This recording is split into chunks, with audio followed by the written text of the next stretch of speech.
Hello everybody, Peter the Book Lover here, and this is my monthly wrap-up. This is the books that I read in September 25. I have some interesting books that I want to talk about here, so let's talk about them.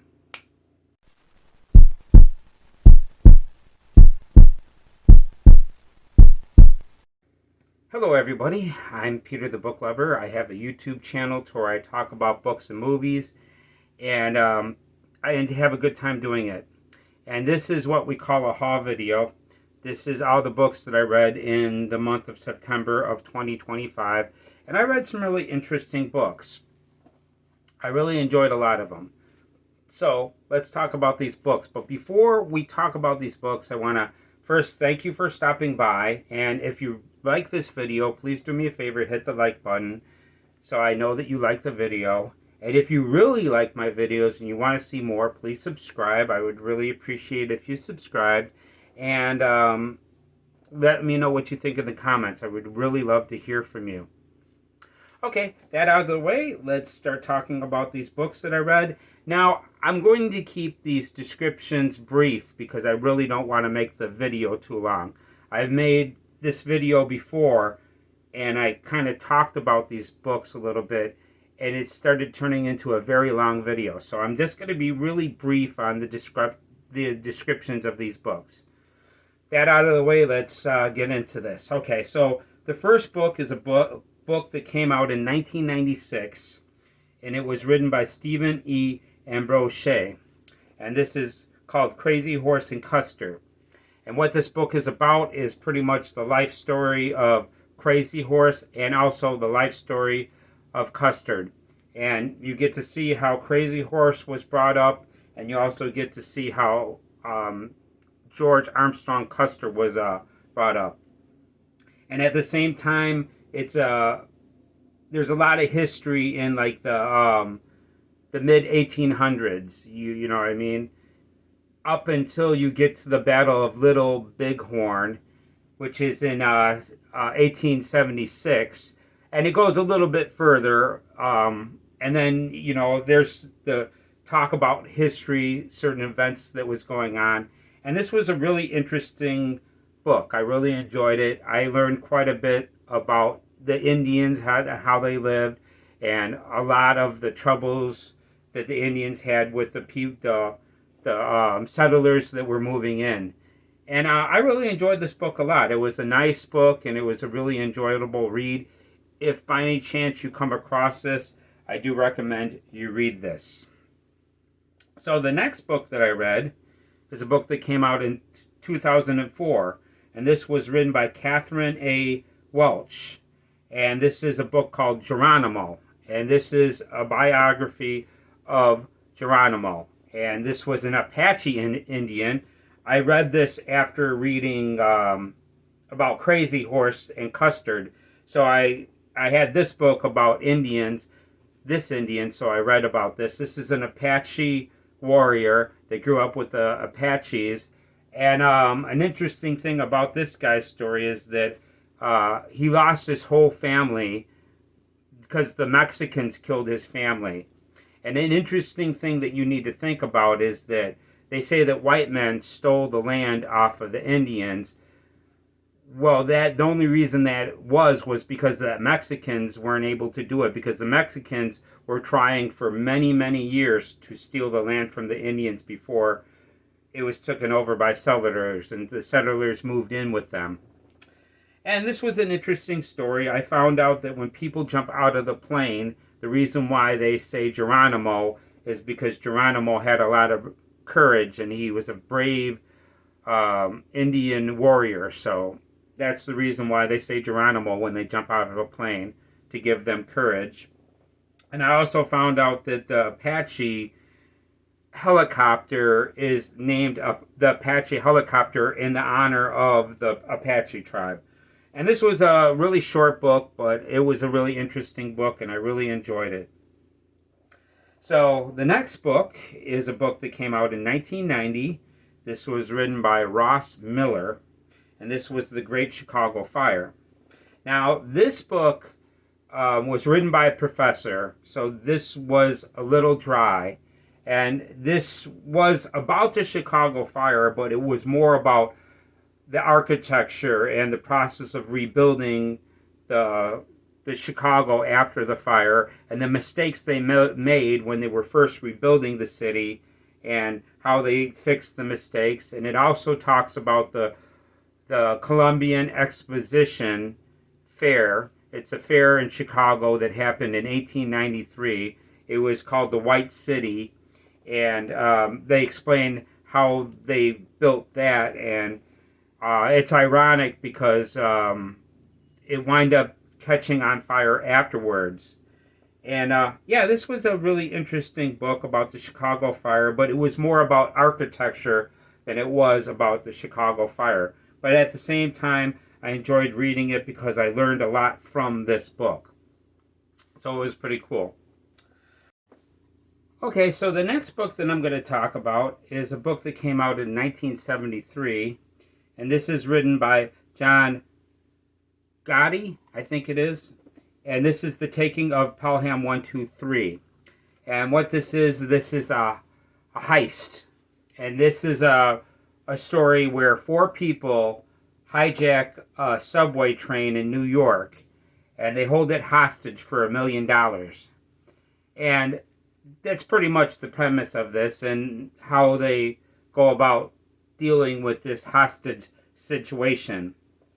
And this is a really well put together story. Now, the thing about this is this is actually a movie.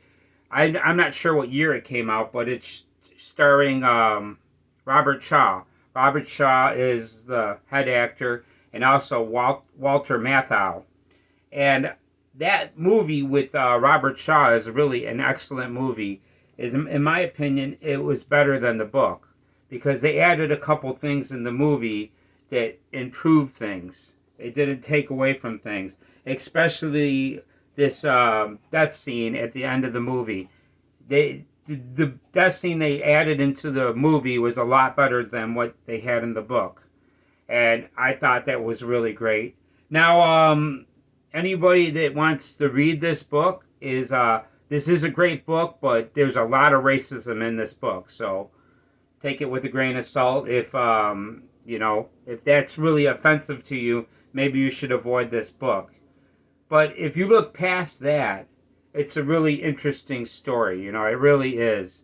And the movie, though, doesn't have the same type of racism as the book has. But a lot of characters in this book say racist things, and they act in racist ways. So you know that that's in this book if you choose to read it.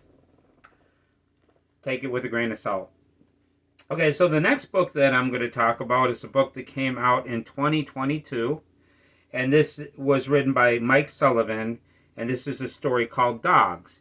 Now, this is something that kind of reminds me of The Birds, but this is with dogs instead of birds. And this is pretty much a story about this guy coming home from a trip, and it's a gated community, and he comes to this gated community, and he soon discovers the dogs are attacking people.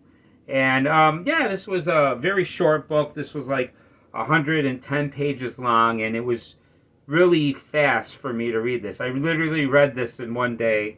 It's a very quick read. Now, it reminds me of the Birds, but at the same time, it's not as good as The Birds. The Birds was a way better story, and there's way more intense scenes in The Birds than in this. But at the same time, it was okay. It could have been better, but I'm glad that I finally got around to reading this. I was expecting more, but still at the same time, I finally got around to reading this book, and I've been wanting to for a while. Okay, so the next book that I read in September is a book that came out in 2006. This was written by Jim Murphy, and this is called The Great Fire. And this is another book about the Chicago fire, although this one was better in my opinion, because this was more about the fire than it was about architecture. And most of this book was about the night of the fire, the 3-night fire that took over Chicago in 1871. And the interesting thing about this is that the reason why this fire spread like it did was, for one reason, because a lot of things were made out of wood, but another reason was because there was a very strong wind storm, and the wind was blowing fire everywhere. It was a very strong wind that night. That's the reason why it spread so much.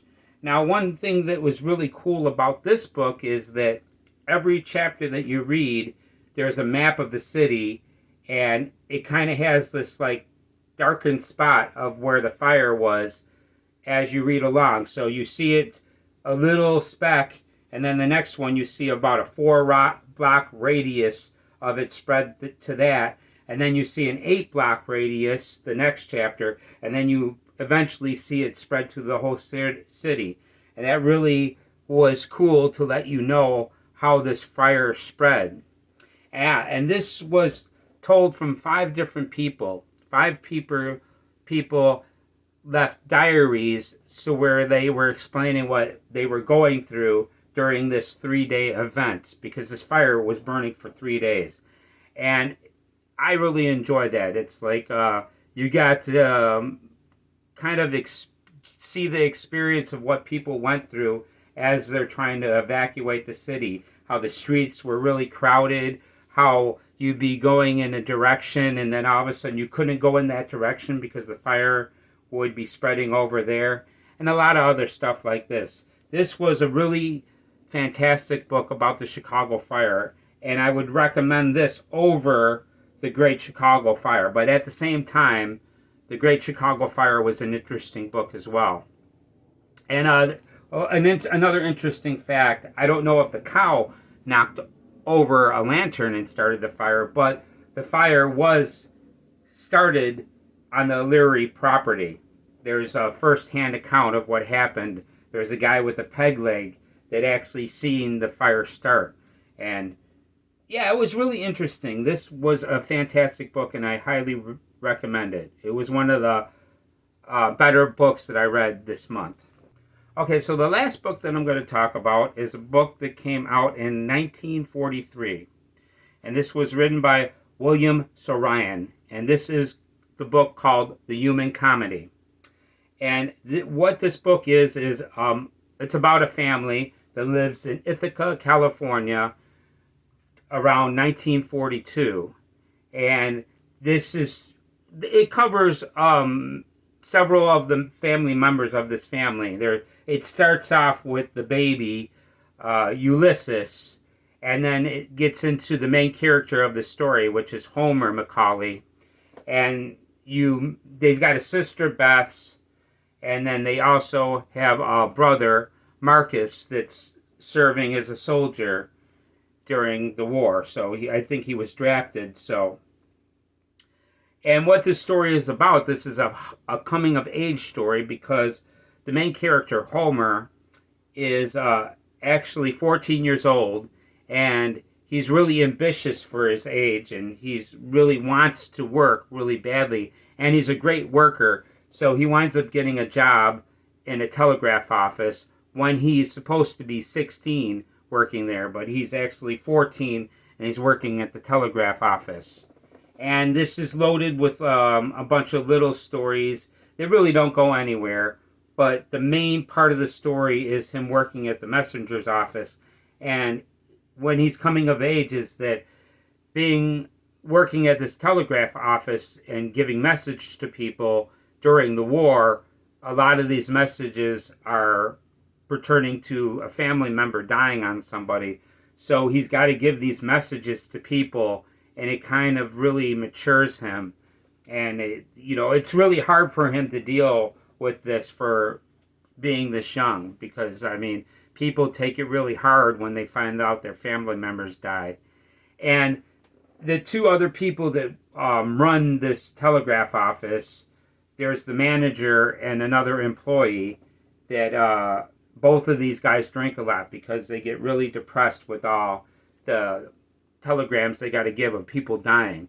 They do other telegraphs of happy telegraphs, but a lot of these telegraphs are about people dying.